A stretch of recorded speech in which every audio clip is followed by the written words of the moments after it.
Welcome to our usual hovers. I'm Meeka Nomicon, and today I'm playing for the game Family Dinner every evening, where we follow an adolescent who's been left alone to care for his family. Date unknown. Saturday had passed. A hazy mist of stench rolled over my county. There were no planes above us, no sirens, no smoke grenades, no human invasion. I only saw the gas alone. It moved unnaturally, as if it were a single unit, bending around corners, into windows, under doors, and into mouths. As night fell over choked bodies, the gas became as still as the dead around it. By morning, the thick green colour had lightened. The sound of buzzing could be heard in droves. I didn't know enough to leave my bunker then. I was too afraid. Oh, but I suppose it's remarkably lucky we even had a bunker. Unless we'd be caught outside and be one of the many choked bodies. Tuesday. Current date. Once inhaled, the lungs retract without the ability to expand again. Much like a constrictor, it denies the victim another breath. From what I managed to figure out, the effects aren't permanent. When you leave the smoke, the lungs start to stretch again with fresh air. Inside small spaces, I'd say you get 10 inhales before the lungs shrivel into nothing. Outside, maybe 20. Oh, so do you reckon whatever we're breathing in from the mist, it's just filling our lungs so there's no more space for oxygen? Then again, I don't think that would work like a constrictor, would it? That'd be more like drowning. So I'm guessing it might be like some kind of chemical in the mist then? However, there's no need to lug around a whole oxygen tank. Turns out, a basic filtered mask works fine. If you start to feel your lungs tightening, hold the breath you've got and seek shelter. Most basements are safe for a break. Are they? I would have thought like basements are a death trap. Then again, they didn't specify the oxygen could like go up or down levels, did they? They just said around corners and under doors. So I suppose, yeah, if you go down, you're possibly safe. I've taken the time to drag plants into safe areas. Not a lot of sun in basements, so I've mapped out the few that have windows. Oh, maybe that's also part of the reason why some basements are safe. The lack of windows means there's the lack of opportunity for the gas to get in. I still have to rotate the pots to keep them green. It seems like a lot of work, but I've got the time. Oh, I don't reckon these guys have got the time anymore. Never gave a second thought to the insects before. Turns out, they don't have lungs. The gas has no effect on any of them. Wait, do they really not have lungs? I never thought about it before. Flies, bees, ants, beetles, moths, butterflies. The mosquitoes around here have disappeared. That sounds great on its own. If the reason for it wasn't so grim, they might not have lungs, but they can still smell. Either this gas is messing with them, or they know there's nothing to eat here anymore. I wonder if ticks and fleas have jumped ship on this place as well. I wonder then if they drank the blood from the evicted people, would that kill the mosquitoes as well? I mean, I doubt it, 'cause it seems like all the other bugs are able to eat the carcasses. So I'm guessing whatever's in the mist didn't get into the bloodstream. Night has gotten darker each day. Street lamps on timers are dying out. No one's alive to turn their lights on. Most buildings lost their power days ago. New moon nights are the blackest I've ever seen. This was one of those places where someone was always outside at night, drinking on their porch to music, having family dinners, casual parties. Now, it's all dark. Except for the lighting bugs. I'm happy they stayed. Getting lost in their movements helps me to go to sleep. The flies, on the other hand, they've grown in numbers. I could do without them. The flies in particular came in swarms, Dead bodies bring scavengers, obviously. I mean, that makes a lot of sense. If the flies can't die by the mist because they don't have lungs to breathe it in, it seems like a good deal for the flies. I mean, the mist will kill all the people, and they can come and be parasites and feed off the dead bodies. I've seen flies on a doe carcass before. You can still see the damn thing while they're eating it. Outside, some bodies have so many bugs feeding, they look like static. I never got close until they were done. Human bodies are strictly for eating. Dead birds get the larva. Other animals, like pets. My guess has been they're left for the kids, when the grubs can fly on their own. I have to travel farther and further every day for supplies. Clean water, canned food, and bug spray. I'm kind of curious why we haven't left the area. Unless it's like a worldwide issue. Then again, we wouldn't exactly know that if all our communication was cut off unless we actually tried to leave. I'm not out here to observe them, but seeing them every day, their weird behavior became noticeable. They don't bother me. I don't bother them, unless they get close to my house. My family and I live on the 3rd floor of a small apartment to keep the pests away from everyone. The building's being blocked up every way I could think of. Oh, I'm gonna assume that our family is the reason we've not left yet. Tape over every door, boarded all windows, vents stuffed with pillows. I've got a dumpster full of cans from all the bug spray I've got around this place. Sometimes, a few get in. They die as easily as other flies. They're all over, but they're still bugs, I guess.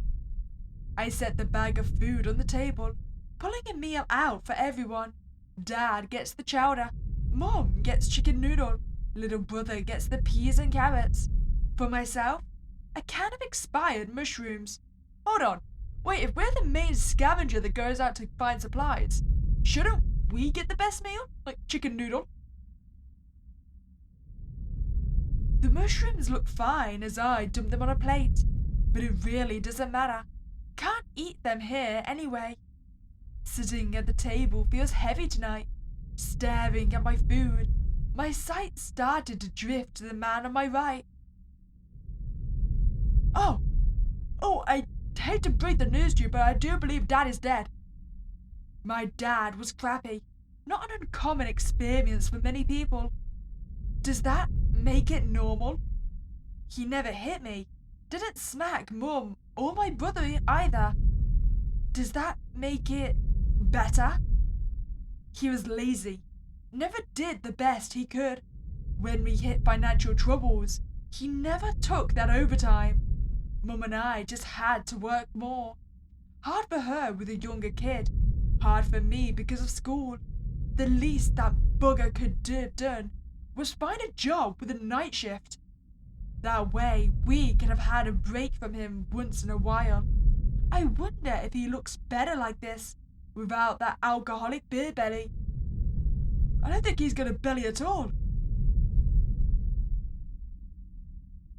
Holy crap, did we murder him? That's not why I did it. Wait, did we actually kill him? He was a heavy guy. I couldn't carry him with all that fat. It had to go. As much as I could carve without losing integrity. It was a mess, to say the least. Okay, so we didn't necessarily kill him. We just carved out his stomach, apparently. There was enough running water to help drain the blood down the drain. But it occurred to me that plumbing support would be limited in such a crisis. Once the faucets ran dry, every jar and bowl was filled with to keep the gore in. That left the bathroom looking like a slaughterhouse. Sitting at the table, Dad's body was irritating me. I wish I'd been closer to that weird kid in my class. He knew a little too much about dead bodies. Being into true crimes and horror flicks is pretty normal, but this guy would only talk about that messed up stuff. Brought it up in conversations completely unrelated to anything grisly. There was a time he went off on the history of embalming fluids. How there was a perfect preservation mixture out there somewhere.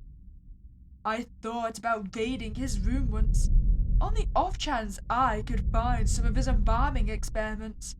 Wait, so we're the only one left alive? So I'm assuming my entire family is dead. Then again, they might not have died. They could have been smart and left town. We all know he tried making that stuff at home. We also thought the chemicals were eating his brain. Would it be nice to have something other than kitchen supplies? As a skin substitute, I wrapped the old man's wounds with plastic wrap. A pain in the ass to get started, but the layers hold him in place. It keeps all that gunk in for a time. I keep having to wrap him up tighter. You know, for so much effort, we could just abandon the body outside. I mean, he's clearly already dead. It's disgusting. I can hear the insides leak out beneath the plastic. Today, I had no choice but to tie him to the chair. I returned to my seat when that was done. I'm curious, is it going to get to the point where we've essentially chopped him off at the waist? We just tighten it so much that he just splits in half? Damn! My hands are bloodied again. I rub them against the sides of my chair. The other bodies aren't free of fluids. Dad is just the worst. It's his fault. There was food before me, but I couldn't eat it. Too much decay in the air. Well, that's kinda what you get for living with corpses. The mask has to stay on when I'm at home. Poking the sloppy mushrooms with a fork reminded me of my brother poking at peas. Oh, damn, what happened to you? Kinda seems like his face is full on just vacuumed inside itself. He took a real fall when the gas hit. Not that I was there to see it. The scene spoke for itself.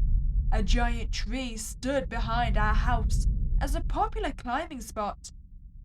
I rescued his body from the bottom.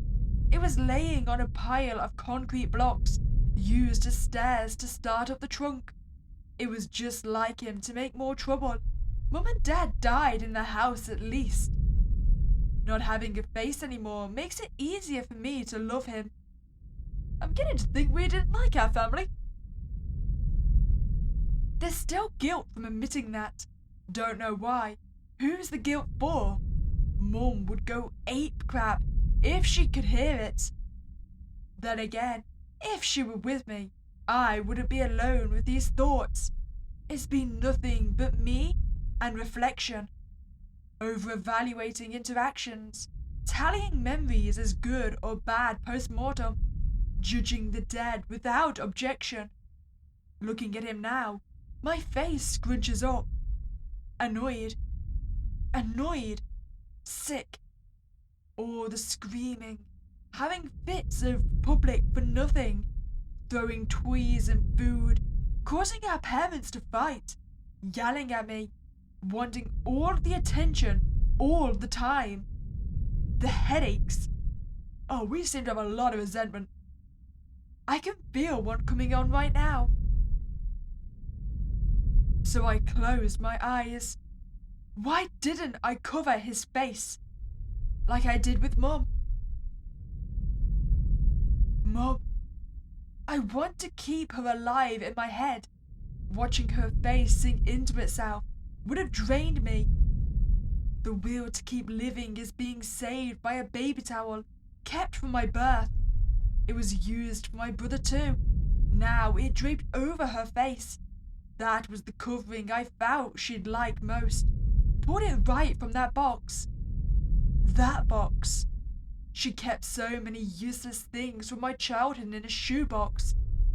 First haircut, baby teeth, hospital wristband, old socks, along with photos of me, my brother, and the man before the marriage. All nothing she saved to feel better when the man she married acted up, locking herself in the bathroom with the past, leaving us alone with him. She kept that moment of peace for herself. I loved my mother, but that always annoyed me. Instead of putting cash into that monster's bad decisions, we should have lied. Saved our money in that shoebox instead. He'd never look in there. That's the one thing he gave her. She should have left him. Lord knows he couldn't afford a lawyer on his own. I'd claim all the money we'd saved up as my own. He wouldn't get a goddamn nickel. We could have moved, gotten away from that selfish prick at our table. In the long run, getting the hell out of here could have saved us. It could have saved her kid. At the very least, we could have died together. Instead of leaving me alone to pick up after everyone. Alone, and still taking care of you all. Foul smells stain these walls. Liquid gore soaks through the floor. You can't survive in here. The family's bodies are weakening. They'll start to fall over soon. God, I miss her. I miss them. I miss everyone. So much. Food's been taking longer to find. You won't make it back to the apartment in time. I have to move. To leave them behind. Leave them to the flyers. My family. There's gonna be an awful situation. Like, it's as much resentment as we have for the family. It can't be easy to watch them decay. But it's time to go. Well, I hope you enjoyed that play for a family dinner every evening. I'm really curious then how Mother and Dad died. I mean, we know the brother fell from the tree, so unless the mist was able to get inside our apartment, I thought we were on the 3rd floor though. Huh, I guess the mist did rise. Well, if you enjoyed that playthrough, I'd greatly appreciate if you could like this video and subscribe to this channel. But other than that, you're a spooky day and I'll catch you next time, guys.